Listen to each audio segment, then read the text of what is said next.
Hmm. What is up, boxing fans and boxing aficionados? Coach here today. What we're going to do is give you a little insight as to what happened over the layers of that fight. And then I'm going to take it a little further step back than that. Going back in the week preceding up until the fight, what went wrong and why are these things that I'm about to break down so apparent? But before I get started, I'd like to introduce myself. My name is Eric A. Bradley, aka The Real Fight Doctor, and there is no other on this level. Now back to the topic at hand. Canelo Alvarez, Daniel Jacobs. What's the difference between the two fighters?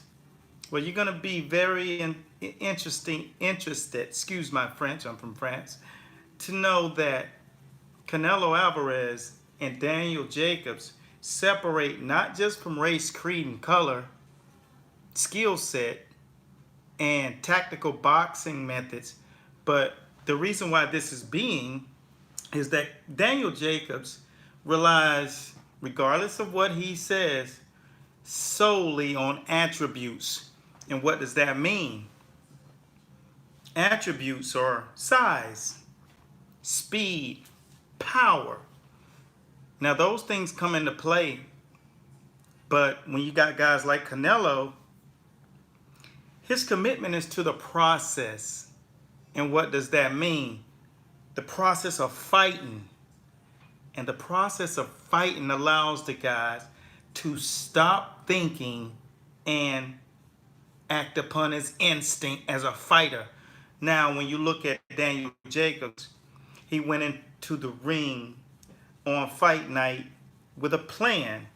And the thing that will show you through history that so did the other 48 different fighters that Floyd Mayweather fought. He fought two people twice. So it was 48 different men. They all came in with a plan.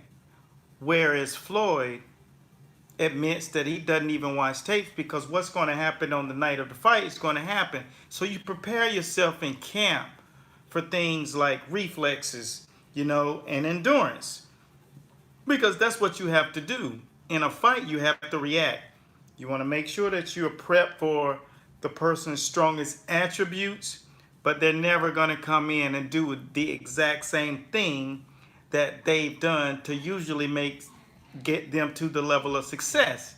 So stick with me as we break this down one layer and one compound at a time. Thinking versus instincts. The day you walk into the gym, the first thing that they say is boxing is a thinking man's sport. But don't get caught up in thinking. Reaction. And that's one of the things that we do is teach reaction drills. You've seen it with Roger Mayweather doing it with Floyd. It's an amazing looking drill. It's one of the key drills that you utilize in reaction skills. Up here, it's all about the brain operating. So as we move forward, I'm going to make something very clear and apparent about Canelo Alvarez. One thing that he does with what God has given him is he learns how to use what he has.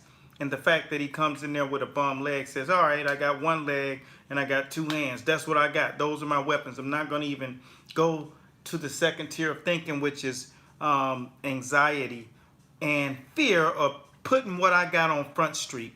And that's what you have to do as a fighter. The jab, the head movement, the defensive prowess.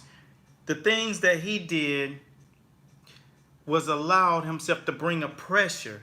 And his pressure, his defense, his foot movement, meaning he was treading slowly, are all of the things to open up holes in Daniel's defense. That's the thing. If you plan, your plan is going to fall apart because at the night of the fight, it's all about adjusting. You don't have time to be thinking and trying to draw a perfect L when the other guy is swarming you. Now, let me break down a couple other things. The similarities of some of the things that I spoke to with Canelo coming, leading with the jab, head movement, footwork, creating other problems for Daniel to solve inside of that fight. That's why it took him 4 rounds to really figure this out, because he was thinking instead of reacting. He should have went right in there and started extending the jab, creating the space, but he didn't. What he went in there and did and tried to figure out Canelo's algorithm. So what I'll do is break down exactly what happens when Canelo does this. The similarities that you're starting to see from Canelo Alvarez, and you've been noting them as he's been progressing. Why is he getting better? This is what I'm about to answer right now. Why Canelo is getting better is because when you see Canelo now, you don't only see Canelo. When it comes to his head movement, you're starting to see Sweet Pea. You're starting to see James Toney. You're starting to see Floyd Mayweather.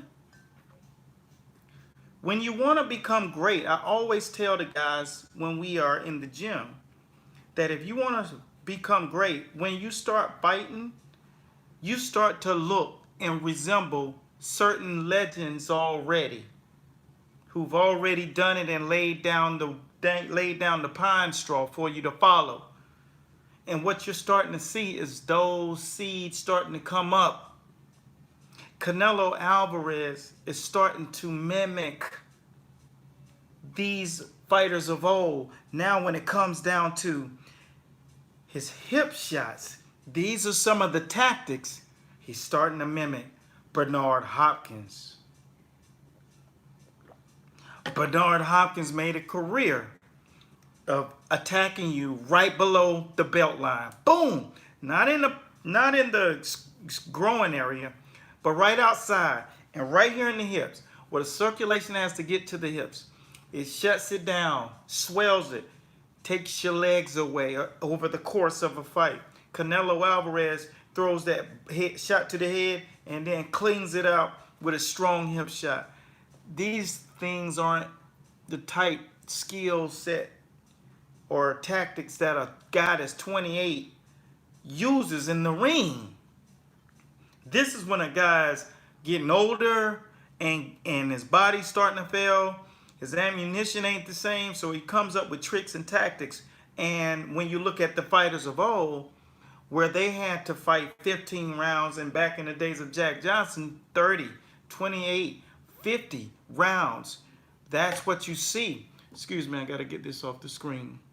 But what you're starting to find now is that these fighters, like Canelo Alvarez, are starting to impede. These tactics are starting to impede their mindset. They're starting to become savages in that ring. The next thing you'll notice is some of the offense, his offensive tactics now. You're going to be surprised at this, because this is just great. When you think about this, Canelo, he doesn't also have the defensive prowess like James Toney. Now, as you see him make Daniel Jacobs miss throughout the fight, Daniel's trying to establish a jab, and Canelo's what we call rubbernecking. You know, he's moving, he's slipping, he's looking on each side of the jab. Daniel's like, he can't catch him, even with combinations, because that's when you put your rolling shoulder into play. And now he can't get off the ones or the twos, or the ones and twos. Now Canelo takes it another step further and takes his offensive prowess and implements it. Now he's resembling guys like Chavez Sr., go figure, Mexican, a monster in that ring, understands one of the greatest combinations, boop, and boom. Instead of most guys start from the body and open you up and hit you to the head, Canelo reverses it, head and body. Roy Jones also used that tactic. The second legend that he emulates is Eric Morales, El Terrible. His name is Eric. I like him already.